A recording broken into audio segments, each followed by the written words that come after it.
What is the Asian community? What does that mean?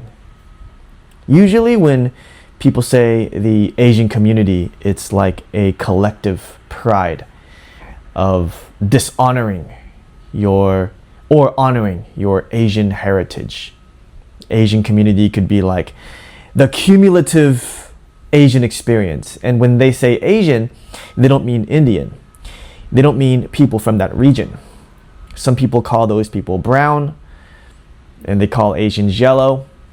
But yes, people who push up their glasses, actually, yes, okay, India is in Asia. But typically, when people use the word in conversations, normally they mean East Asian, okay? So they just call it Asian. Just like a box of tissues, some people might call that Kleenex because it's used so often in culture. They just call it Kleenex. Well, actually, this tissue brand is not Kleenex. Yes, it might be called actually, literally another name, but they just call it Kleenex for namesake, for convenience sake, for the sake of speed and ease of quickening the conversation. Okay, so, and I have to say that, I have to preface that because, you'll notice that a lot of people, they'll get really caught up on the micro details that don't matter in the grand scheme of things, in the big picture. They like to just look at something really small and then just kind of fixate on that. And then they'll kind of miss the whole point of the conversation, which is what we're doing now. So the Asian community usually refers to East Asian communities as a group, as a whole. The Chinese community, the Taiwanese, Korean, the Japanese, the Thai, the Laos, etc., and more. So that's what people refer to as the Asian community, right? But when people, usually say, hey, you represent the Asian, you're breaking the bamboo ceiling. You are breaking stereotypes of what it means to be Asian. You represent us. And I don't represent Asians. I don't represent Taiwanese. I don't represent Chinese. I don't represent anybody. I represent myself, and you should represent yourself too. And you should not feel like you have an obligation to represent somebody who shares the same skin color as you, because those very people can take advantage of that. They can be a kind of harness around your neck, or a button, or the bones in your neck that kind of turn your head and change the trajectory and the direction of what you focus on in life. And you shouldn't do that, man. You shouldn't, because let's face it, even if we're all the same skin color, we're still going to fight about one thing or another. And the fighting will never end because person A has a different DNA than person B. Each of us has a different way of looking at the world than another. So you're never going to please everybody. So you might as well please yourself. Make yourself happy. And don't focus on pleasing others. Now, there is a difference between getting along with people and trying to satisfy them. And the whole getting along with people is just so that you can go about your day faster and more smoothly, and you don't have to create conflict and friction, the rubbing together of between you and the next person at a grocery store or at a bookstore, even on the road, through road rage, etc., because you don't want a confrontation because it's just going to interrupt your day. And if you have something to accomplish that day, you feel like you're put on earth to accomplish some great things, then you actually don't have time to think about inconveniencing someone else. So you shouldn't live for someone else. Live for yourself and think of what you want out of life, and only make yourself happy, but at the same time be self-aware enough to not get in the way of other people so that they are not interrupted by your thoughts, your words, and actions and that they continue to kind of think about what they're thinking about, and then you can stay on the course of what you're thinking about. It's kind of like two people walking on the sidewalk, and the sidewalk is so narrow that you're, forced to confront the other person. And so you have a situation where I go this way. Oh, he goes this way. Oops. Let me go this way. Oh, well, he goes this way too. And you kind of have this awkward situation where you're kind of like, oops, sorry. And that's life. That's a metaphor for everything in life. Of all situations, circumstances, what you want best to do is just to avoid that as much as possible. So the smoothest thing, two people just walking past each other.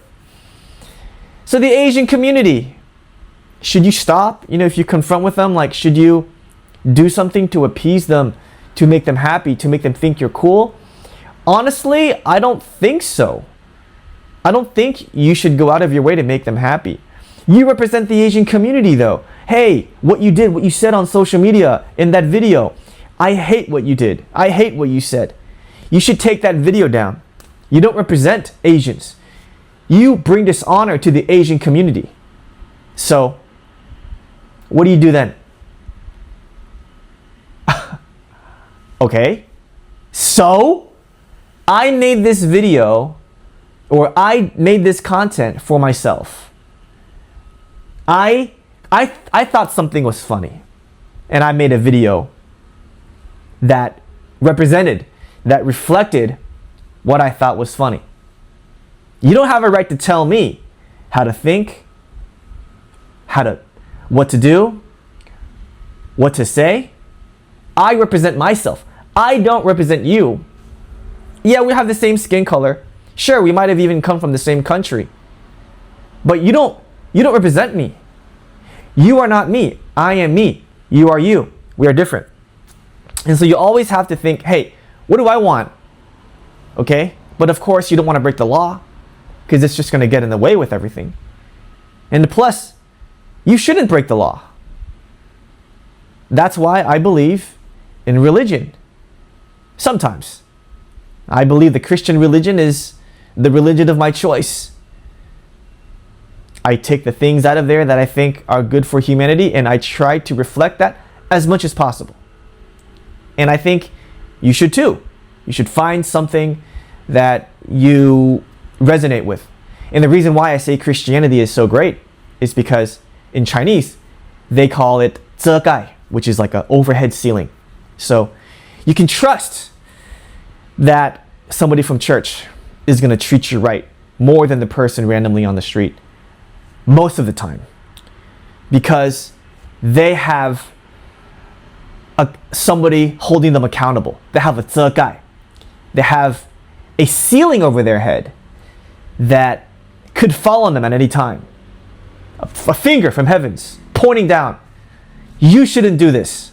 And they have that sixth sense, which is why ever since I accepted Jesus in my heart when I was like 13 or 14, I remembered very clearly on the second bunk of my bunk bed in Plano, Texas. Okay, I pray to God and I talk to God, and I felt a sixth sense when I accepted Jesus. I can't explain it. And I'm not going to try to tell you how it feels, but you've got to find something like that for yourself. And I'm not sure. I hope for you it's Christianity, but I'm not sure. I'm not God. I can't see the future. I only hope you see this one day and that you can think for yourself, Like, I'm not just doing this because in the USA it's perfectly legal. I'm doing this because I feel there is a sixth sense. I feel convicted to do it. There is a moral purpose behind it, and there is a ceiling over my head that's preventing me to do it, which could be beneficial for me in the long term. Because if I did it, whatever that is, something bad might have happened to me that wouldn't have happened to me if Christ wasn't watching me. So I feel that very strongly. And however, there is a type of conflict between what I believe in the Bible to be true, as well as what I believe to be true. And there's always like a head-to-head conflict where it's perfectly moral to do it, and it's perfectly legal in the law to do it, but morally speaking, it's incongruence, or it's incongruent. Incongruous? What's the word? I don't know. I might be trying to say like it's ambiguous. And the Bible says one thing, my life lessons and what I've learned and heard said something else, and there creates a friction, a wall between me and God. But it's not really between me and God, it's really between me and myself, and wrestling with myself and trying to get over the conflicts within me so that I can get over that to finish what I believe God wants me to do. You can call it legacy, and I call it God's purpose for you. So, what is the Asian community, man? It's just a group of people that have come together in spirit to label themselves as something. And whether or not you're a part of it, it's not really up to you. Because yeah, sure, I'm Asian. I guess I'm a part of the Asian community. I mean, you can't argue against that, right? If you're Asian, Taiwanese, right? But you don't have to partake in it. You don't have to represent it. You don't have to go out of your way to do stuff for it. Because you represent something higher. You represent your calling from God. And I don't know what that is. And I hope you find that one day. And by the time you see this video, I hope you already know what that is. And so just don't feel hindered by a community to suppress your potential on this planet. You know, to push down on what you're actually capable of. And don't make the Asian community be your pot, your clay pot, in which the soil is only allowed to be only so much in, so that your roots can only grow out this wide and this deep. Like, you want to put yourself, your seeds, not in a potted plant circumstance, scenario, but you want to put yourself in a plantation, maybe even bigger than that. The Amazon rainforest, like a really big, infinitely large, like an infinite mass, so that your roots can stretch as wide and as deep as it can potentially go. And that the size of the soil would never limit how big you can be and how much you can be. And I hope you take that to heart, because I don't want you to be lazy. I don't want you to sit around and just kind of like play all the time. Like, it's good to play and it's good to have fun, but at the end of the day, you are in bed by yourself and you have to answer to God. What did I do today? And am I closer today to where I want to and I'm trying to go than yesterday? And if you say no, I am nowhere closer, then you've got to reevaluate what you did today. And if you do that across enough days and make enough changes each consecutive day, then I really believe that you have great things in store for you in this world. And I want you to remember that in your heart. And never forget that you should never stop fighting for your freedom. No matter which country you're in, each country defines freedom differently, but I am defining freedom as in the freedom to speak your mind, the freedom to think your thoughts, and the freedom to do your actions. And I want you to find the environment that you find that can help you best flourish in those areas, so that you're not held back by any potential suppressions, such as an Asian community, for example. Or, not saying that the Asian community is bad, because it's not good nor bad, it's just a community. So how you view it is what it is to you. But how you view it, it does not represent how it's viewed by someone else. So I don't want you to forget that. And yeah, I want you to remember.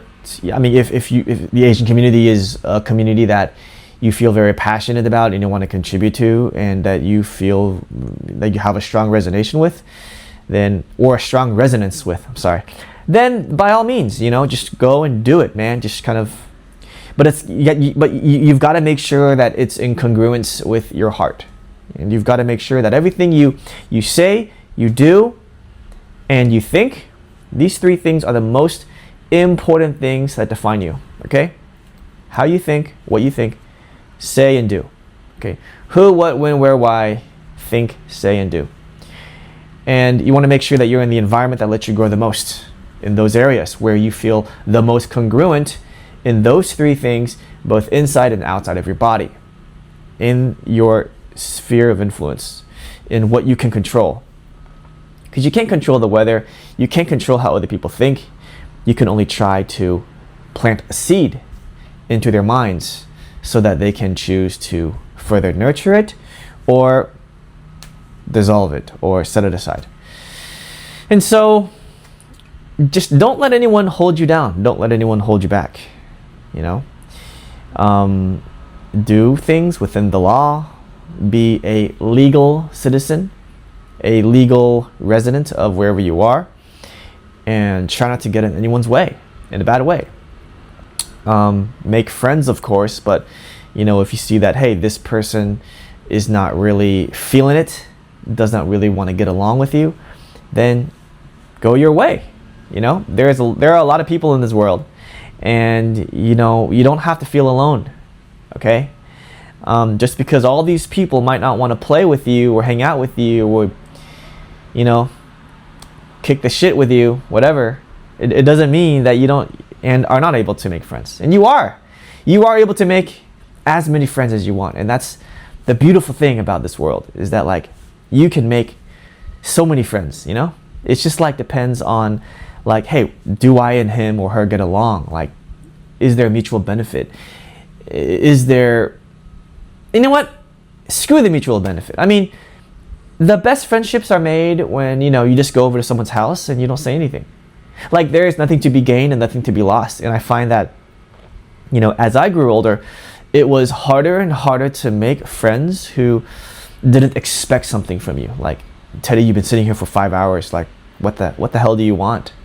Like, go away. I have other stuff to do. Like, why are you here? What do you want? Like, just tell me. Like, what are you doing here? You're wasting my time. You're wasting your time. I can only stand you for 1 or 2 hours. Like, what are you still doing here? If you ever get that feeling from someone, and I sure have before, where it's like, I've outstayed my welcome. And that's what they say in the US, like, you've outstayed your welcome. If you've outstayed your welcome, then just leave and find a new friend. It's okay. Like, you don't have to provide something for someone in order to be important. You can just be yourself, and you just have to find the same people who can be themselves. At the same time, you can be yourself, and how there is a congruence in their interior and exterior, and how they think and what they do and what they say, as well as how you think and what you do and what you say. And then you just have to find a way to bridge those two together. Naturally, of course, like, let nature take its course. In Chinese, we call it 顺其自然, right? Just let go with the flow. That's actually what the saying is, And so you can definitely find that in other people around you. And just be patient, and just don't keep trying. It might take 1,000 people to find that right person. It might take 2,000, 3,000. And you stop finding it when you stop trying to find it. And so just don't stop trying to find it. Just like me when I was trying to break out of my 9-to-5, which is a very overused and oversaturated phrase. I know, like, I don't like it when people say like, oh, this is my 9-to-5, blah, blah, blah. It's really not as much about the 9-to-5 as it is about, like, this is the wrong wall I'm putting my ladder against. Like, I don't want to climb this wall, because this wall might be 90 years. It might take 90 years to climb this wall. And I have climbed about 25% of this wall with this ladder. And, I just found that this ladder has been on the wrong wall the whole time. Like, let me move the ladder to another wall, because I don't want to climb the rest of the 75%, because I'm going to be dead by the time I get up there. And I don't want to die not having done what God put me here to do. So you've got to just put your ladder on the right wall, but there's a million walls to put your ladder on. So just keep on trying to, like, hey, let me put my ladder on here, on this wall, and let me just try to climb it. Just let me see if this wall takes me somewhere I'm trying to go inside my heart. And if it's in congruence with who I am, how I think, say, and do. If it is, hey, perfect, keep on climbing it. And if not, then, well, it's okay. You could just move your ladder again. And what you want to do now might not. By the way, what I just said comes from like a book or an audiobook. I think I learned it somewhere in the self-help space. And they call them like fake gurus. Life coaches are scammers. That's not true. That's not true. If it wasn't for the life coaches and the self-help gurus, I would not be here talking to you today. I wouldn't even be a content creator right now, because you know why? I would be still teaching English in a high school from 9 to 5 every day, because I wouldn't have known better. And I'm not saying that like teaching is bad or being in a 9 to 5 job is bad. It's not bad. Teaching is not bad. There's no job that's bad. There's no way of working that's bad. It's all about, like, okay, they call it intrapreneur. Like, you can climb the ladder inside a company or inside an industry. That's perfectly great. There's nothing wrong with that. And then there's an entrepreneur where it's like, you know what? I'm gonna put my ladder here, and I'm kind of like gonna go out into the Amazon rainforest and see if I can survive. Like, okay, some people thrive there, and then they build a ladder up there. And I don't think either one's better than the other, because you can take the money you make from intrapreneurship in a company or an industry and work a 9 to 5 all the time. And then you can take the money you earn, put it in the real estate, put it in the stock market, or whatever you want to do with that money. You can just put it in there. I mean, there's nothing wrong with that. If you feel like congruently it's what you want to do on the inside and on the outside, and you feel like that's where you belong, like, by all means, go and do that, and don't be afraid to do that. Take pride in that. Hey, yeah, I made the choice. But if you find yourself going with the flow and not choosing to be in this job, in this profession, in this industry, then there is nothing to be proud of, There is nothing to work towards, because it's not congruent with who and what you really are. So just put your ladder, okay, on a wall, try to climb it, see if it's for you. And it's kind of like, you don't have to know your why. And a lot of people say or ask you, hey, what's your why? Like, why are you doing this? Like, people who ask those questions, I don't think have gone far enough in their why yet. Because they wouldn't be asking you these kind of questions. Because they wouldn't care. Like, I don't care what your why is. Like, I don't care why you do things. I care why I do things. And I care about my why and where I'm going. Like, I don't have time to think about you and where you're going. You know what I'm saying? And so if you ever run into people who are always like, hey, so why do you do this? Like, what's your why? Just shrug them off. Like, who cares? I mean, eventually you'll have to find it, but you don't have to tell anyone what it is. And you don't have to ever find it if you don't want to. I hope you do, because I hope you live up to your potential. And how I see it is, like, you don't have to know where you're going, but if you're walking, let's say, aimlessly, right? And you're trying to find the sun.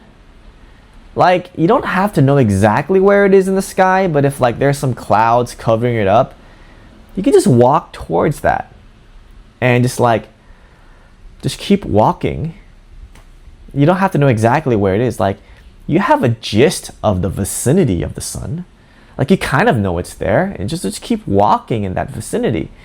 It could be 90 degrees off. It's okay, as long as you keep observing. Like, okay, let's see how much the clouds parted today. Let's see how close we can get to the sun right now. Okay, so let's just keep walking this way. Let's not be afraid of not knowing why we're doing things or whatever. And so, at the end of the day, you're not a part of a community. You are a loner. So just know that, like, you'll find yourself alone a lot. And just know that I'm always there with you. And you're never alone. I'll be watching you, and I'll be there right where you are and in your heart. And I'll be there with you. I'll be there with you. But at the end of the day, there's nobody but you and your thoughts. And yes, you could rewatch this if you ever feel like you need a little pep talk. But I'm still trying to figure it out, man. I don't have it all figured out. This whole game and having to keep up with the rate and speed of everything happening inside my body, outside my body. It's overwhelming, it's too much. Hey, but I'm still here, Like, I'm still breathing, and I'm happy that I get a chance to wake up. I'm grateful that I get this day to just breathe, Just right now, just take a breath, like breathe for once, like deep breath. Let it out. Like, I try to tell myself to do that, and just to take a deep breath and just to slow down, Like, I'm always checking my phone. Like, I'm always looking at my notifications. And I'm always looking at my comment section, Or I'm always seeing how many views I got, what my reach is today on all these social media apps. And it gets a little overwhelming. But sometimes maybe it's God, my sixth sense, nudging me. Hey, stop what you're doing and just take a deep breath and release and pause. You don't have to keep running on this never-ending treadmill all the time. And it feels never-ending because it is never-ending. How much can I lie to myself? And how much can I believe my own lies to tell myself that it's not a hamster wheel, which it is. And I don't think I'm ready to step off the hamster wheel yet. And I don't, no matter how old you are watching this, like, I don't think you need to be ashamed. Like, I'm 42 years old. I'm still on the hamster wheel, man. Like, you don't think I'm embarrassed sometimes? And then I stop myself. And I think, oh, Teddy, you don't need to feel embarrassed because this guy made it when he was 55 or whatever, 60. That woman made it when she was 70. So you don't have to worry, Teddy. So, like, just don't worry, man. There are a lot of people that don't get to live until the age you are living now and watching this video. And don't forget that. It's sad, but it's true.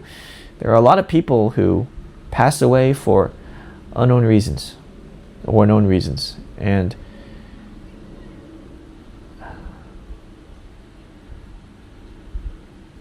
like, why does it happen? Like, why do people die earlier than they're supposed to?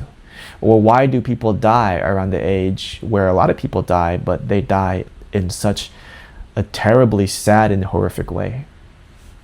And I don't have an answer, but as you get older, you will intuitively, instinctively, naturally feel a sense and urgency for self-preservation and aversion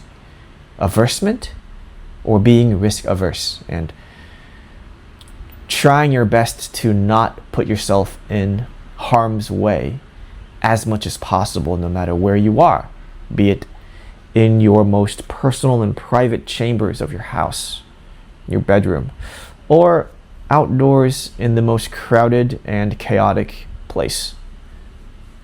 So,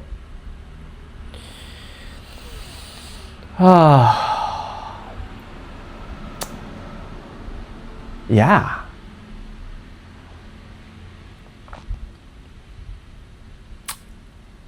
So if you ever find yourself in a situation where people are parking their car in front of your house, like, dude, what are you doing in front of my house? Just know that it's a test from God, and it is not a nuisance for yourself, and it's not put there to annoy you. It's not put there to piss you off. Like, it is a test from God to see whether or not you are able to overcome the temptation of impatience.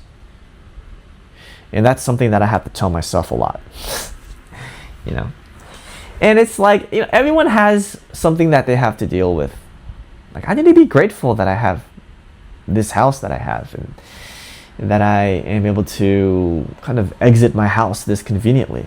Some people, man, they have their houses in apartments in which the elevators are like several floors below the basement floor, and then it's like you have to come out, and it's a real big pain in the butt.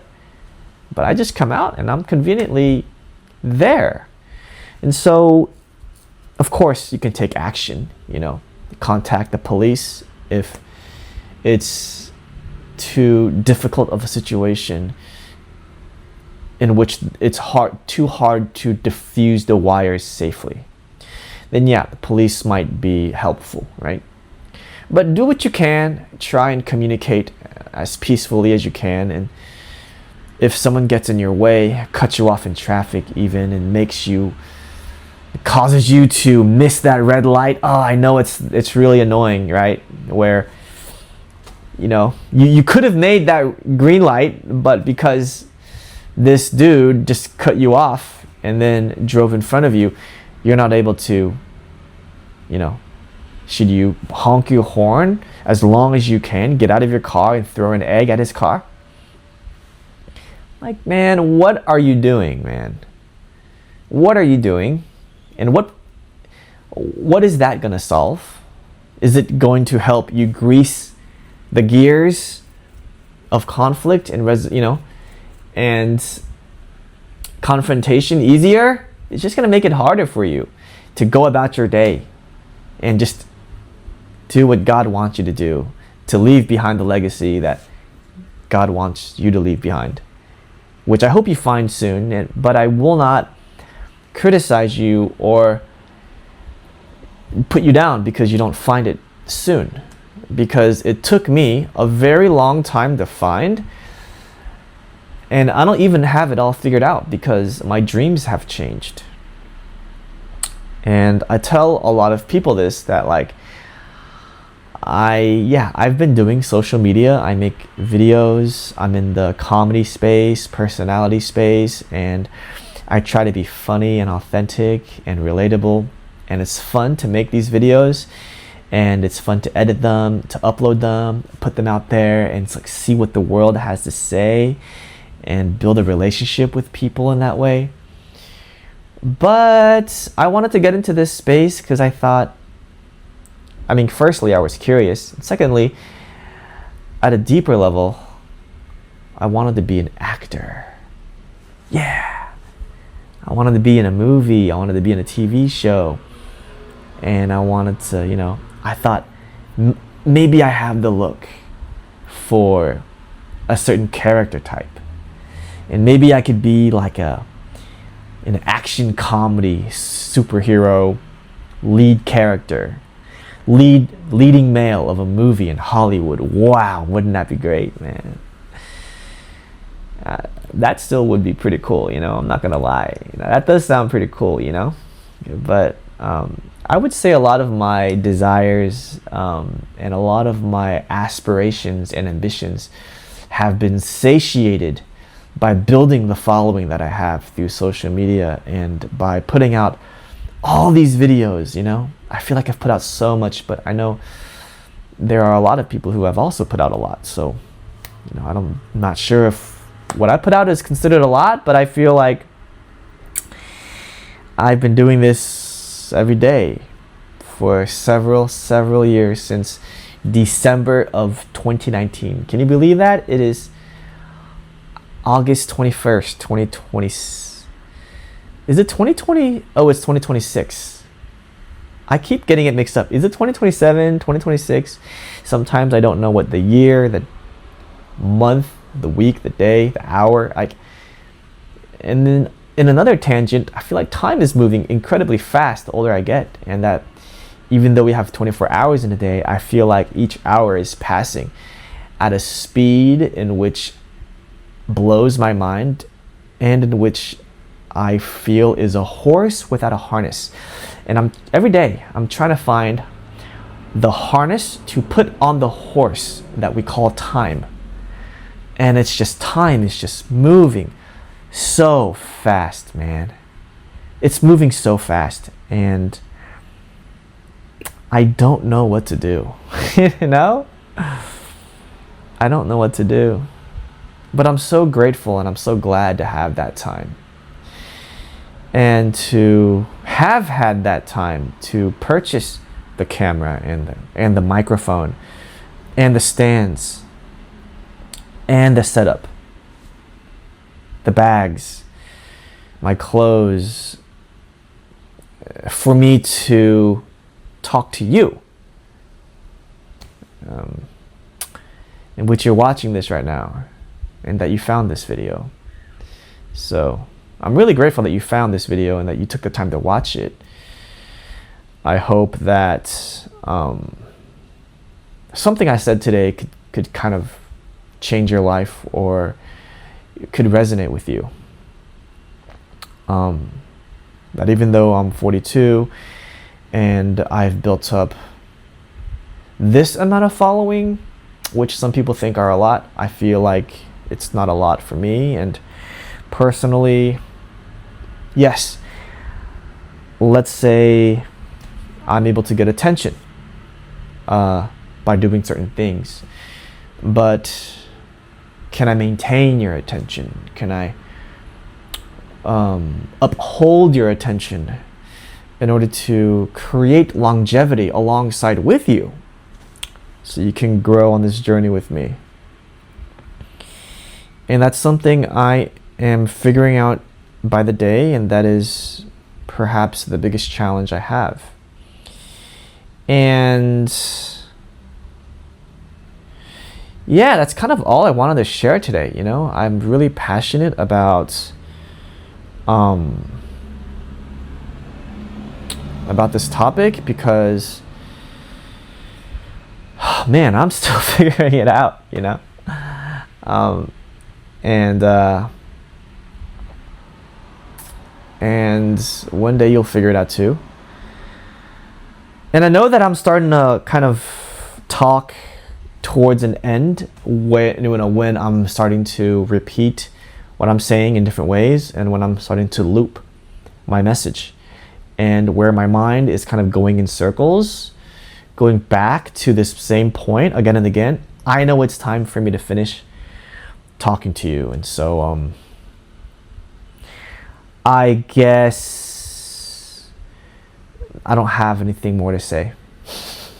And you know, I just wanted to leave behind, if I don't see you tomorrow, because I try to treat every, and I heard this somewhere and I think it's a really good point, is like whatever you're doing, whatever you're focusing on and putting your attention on, setting your mind on, and applying your passion, and instilling your heart into. Like whatever you're doing, you wanna try and do it in a way so that it's the last video you make or the last thing you're working on,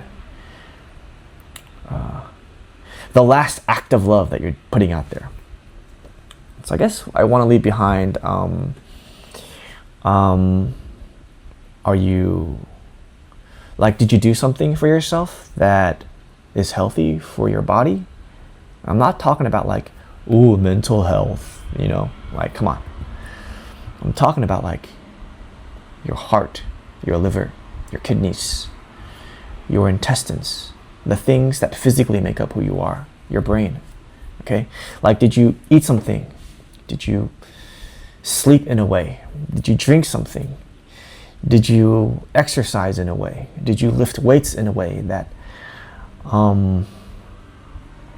that made you physically healthier today? Let's see. What else? Like, did you yeah, I want to leave that behind. That one thought behind. And I don't want to leave two thoughts behind, because then I'm just going to be rambling. And if I just say one thought, then it's going to be probably easier to remember. But like, just take care of yourself today. You don't have to take care of yourself too much. Like, just take care of yourself today. And tell me how you feel, physically. And pay attention to like how the foods make you feel on the inside, not just while you're eating it, because it's not a good measurement of whether or not it's actually physically good for you. Like, maybe just wait a little bit and then just like see how it makes you feel. Yeah, come back to me and tell me how you felt about it. But in the meantime, man, just hang in there, don't give up, and I'll see you on the next one.